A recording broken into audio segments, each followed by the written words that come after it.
On October 29, 1862, some 220 men of the 1st Kansas Colored Volunteer Infantry became the first ever African Americans to engage in combat as Union soldiers during the Civil War. Comprised mostly of freed and escaped slaves, the regiment fought at a place named Island Mound in western Missouri. This is their story, based on first-person historical accounts and stories passed down by a former slave-turned-soldier named George Washington.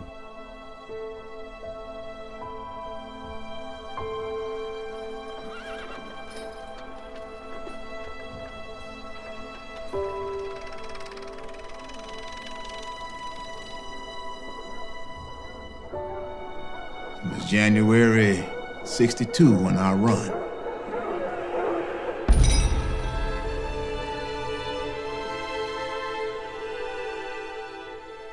Master Jesse started chaining me up. Said he heard about slaves running for Kansas. Said, "Now, George, you ain't gonna run rabbit on me, are you?"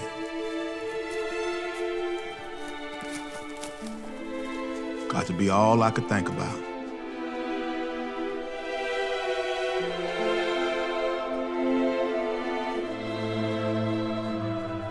All I wanted was my freedom. It was waiting for me right over the Missouri.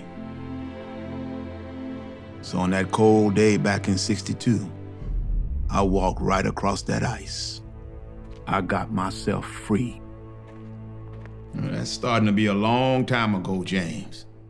Going on 30 to 35 years ago, I guess. What was you gonna do over there? Did you know anybody in Kansas? Not a soul.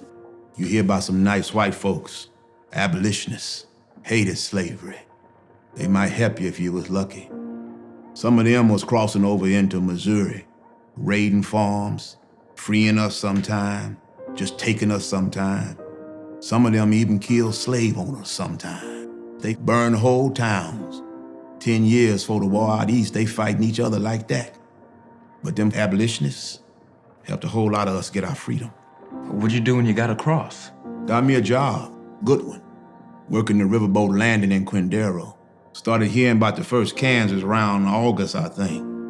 They was raising regiments of Negro soldiers to help fight them Missouri Rebs, bushwhackers. Some of them owners we run away from was sneaking over here, snatching us right out of our freedom back into the Missouri fields. We were nothing but property to them, just like a dog that done run off. But if a colored man joined that Kansas Army, the Army put your name on the line and you put your mark by it. You thought, ain't nobody touch you no more. So I made it to Fort Leavenworth and put my mark by my name. I was a 1st Kansas Colored Volunteer soldier. Long way from them shackles and rags. Was so young then. Young and damn proud. I wasn't somebody's property no more. I was a soldier. A free man. Good as any other.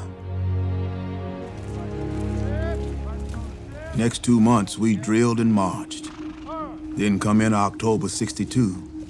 They sent some 200 of us brand new 1st Kansas volunteers marching out of Fort Lincoln back into Missouri.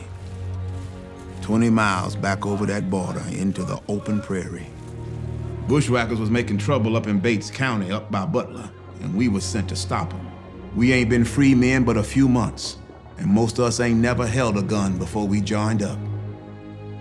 Ain't nobody ever seen a colored man wearing blue with a rifle on his shoulder before neither. Not too many white folks anywhere cared to see us being soldiers. But we was ready to fight for Old Glory, no matter what they was saying about us. All I could think about was them bushwhackers being out there somewhere. They was all camped out on this big swamp island. Hundreds of them we heard. Called it Hog Island, right in the middle of the river. By the time we got within sight of the Toothman Farm where we was camped, we seen a few of them bushwhackers. Scouts rolled up to check them out.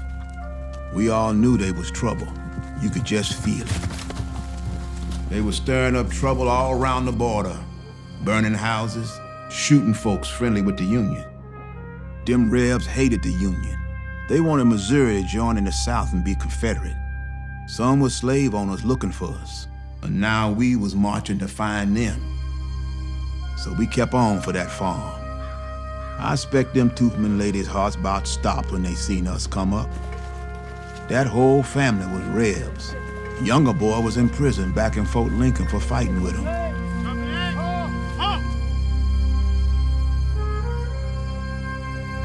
An army of colored Union soldiers. Only colored man they ever saw maybe was a slave. And we was gonna take over that house.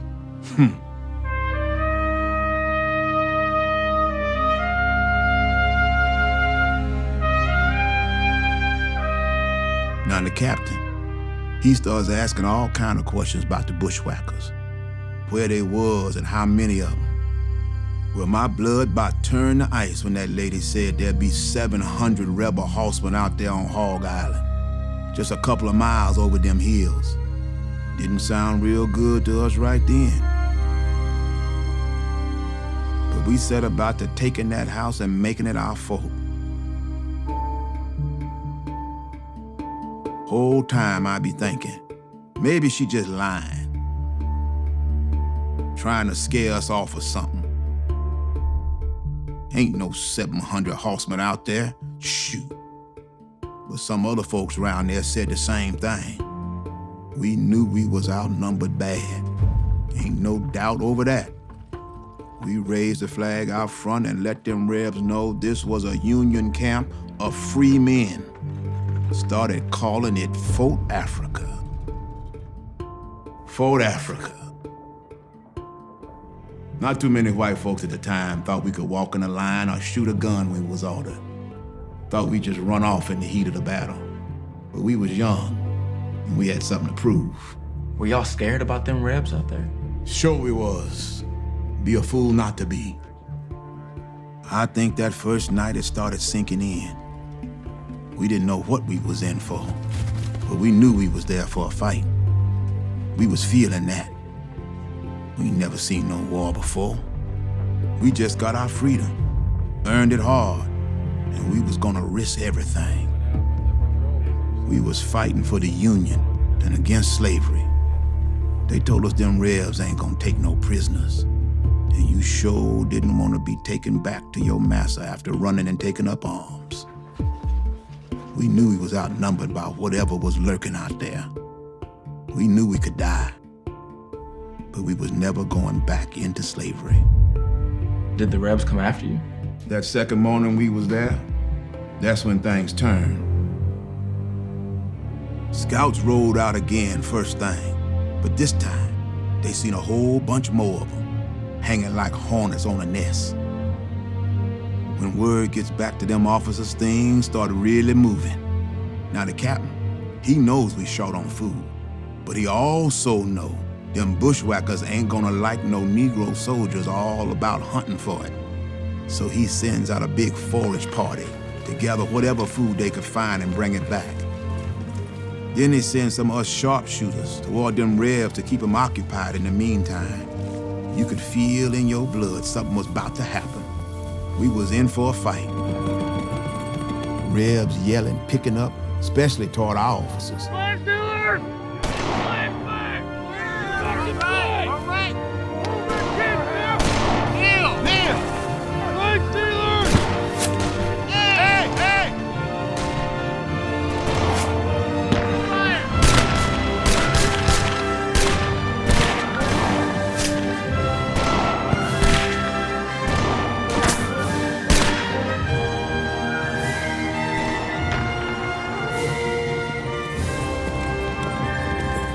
Them revolvers wasn't much of a match at 300 yards. But we showed them Rebs something they never expected. We chased them a couple of more miles back, emptied a few more saddles on the way.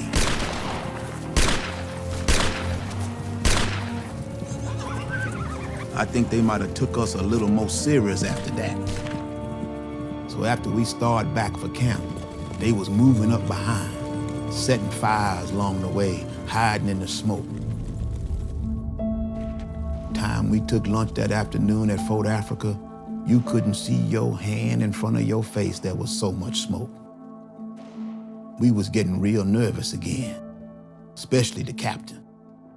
So he sends this Cherokee scout named John Sixkiller and some other men that was his slaves before they joined up. He sends them out there to see what's brewing.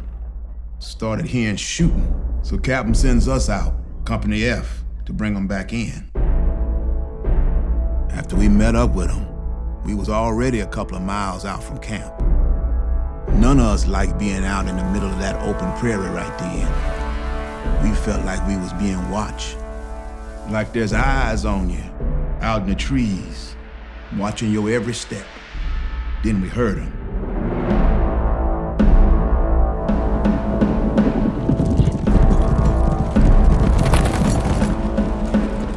They was coming for us with all of hell's fire and fury.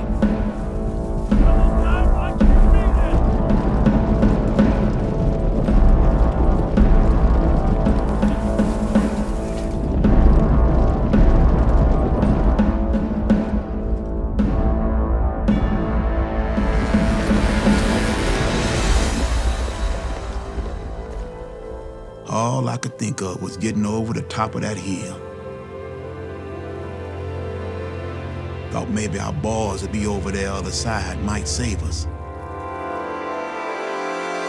Next thing I heard, I can still hear clear to this day. Lieutenant yells out, "Halt!" Form ranks. Aim.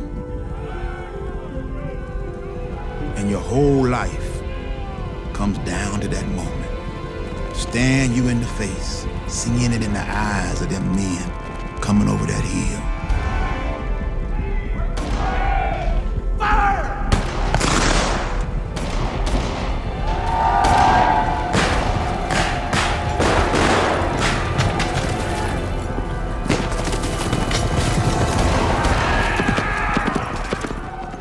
We lost some good men right then and there. Right next to you 1 minute, then gone the next. Lieutenant Gardner, he'd been shot twice and was crawling for his life, just trying to get away. But them bushwhackers, they sure had it out for them officers. They hated him worse than us, maybe. Done Captain Crew the same way. Shot him and he just kept getting up. Finally shot him dead. But we took care of our own. Guess that man that shot the lieutenant never got to find out he didn't kill him. Old Gardner managed to stay alive. You was lucky to get more than one shot off. Sitting ducks out there with them rifles.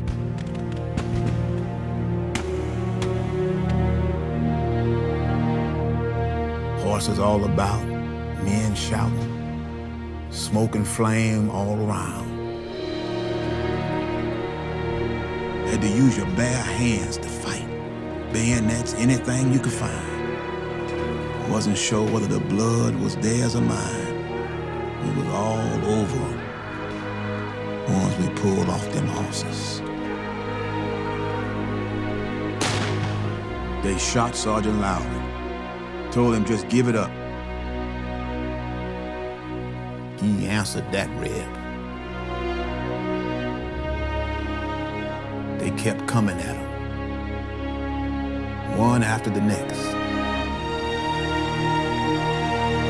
And he just kept fighting.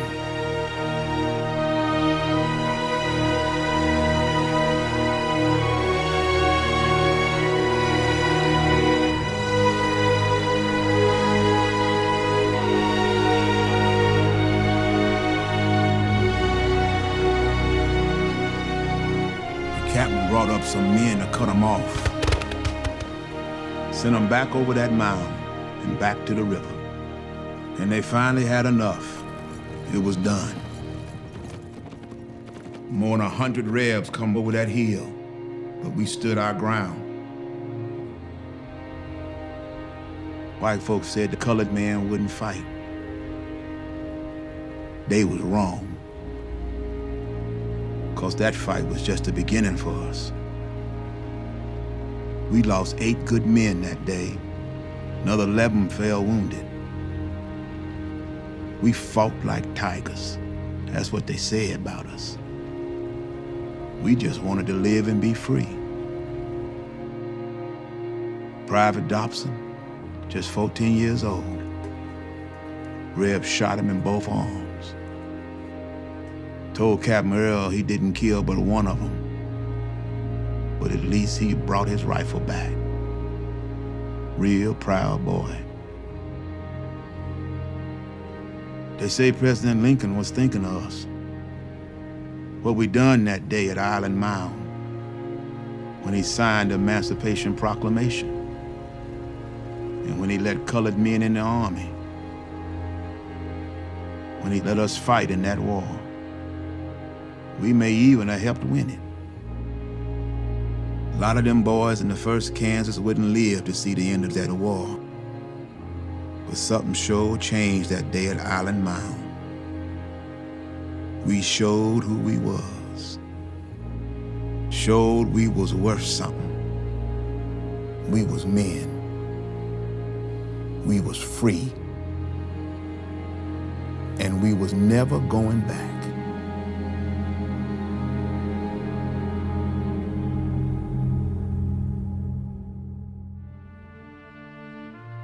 My great-grandfather, George Washington, was there. He was a slave born in Rappahannock County, Virginia, and he was given as a wedding present by his slave master. One afternoon, with slaves escaping left and right, the master came up to George Washington and said, "George, you know, I've treated you like a son over these years, but I don't want you to run away. I'm going to chain you up in the root cellar."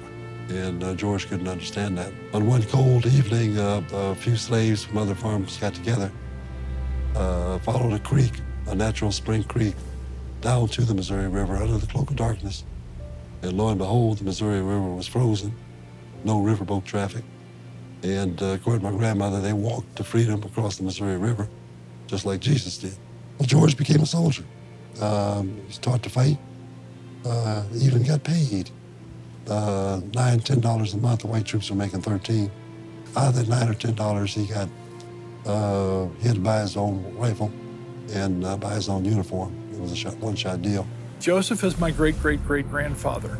He was essentially switched on to being an abolitionist. He grew up Quaker. He's made a lieutenant. He's put in charge of Company F. Really, within the first 5 minutes of the battle, he was pretty much out of the picture. He was down on the ground.